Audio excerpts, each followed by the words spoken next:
Oi gente, hoje eu tô aqui pra gravar mais um vídeo pro canal. E hoje eu vou mostrar como fazer um avião de papel.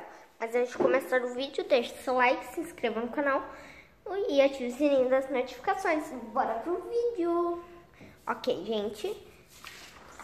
Precisa fazer uma dobradura bem no meio. O que nem eu tô fazendo aqui, gente. Daí,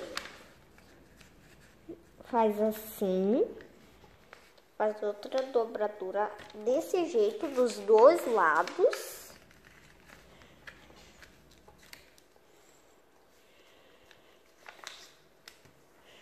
Daí, faz uma dobradura desse jeito. Aperta pra ele, né, não soltar. Daí faz a asa do tamanho que você quer, fazendo assim. Dobradura desse jeito, gente. Daí outra dobradura pra outra asa. Daí se vocês quiserem deixar o seu avião de papel mais rápido, é só fazer isso. Porque quando ele estiver caindo, daí ele vai acabar fazendo tipo um impulso por causa do ar que vai estar vindo, gente. Agora eu vou testar o avião junto com vocês. Ficou desse jeito, então vamos lá. Ok, gente.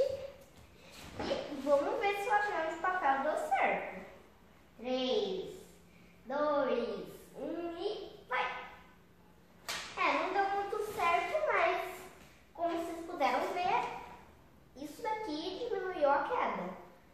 Ele vai mais rápido,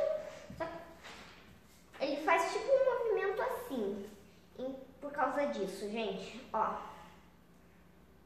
Porque como ele pega ar nessas partes, o ar bate e daí faz ele meio que um pouquinho pra cima. Mas daí o avião acaba voando mais. Gente, esse foi o vídeo, espero que vocês tenham gostado e até o próximo vídeo.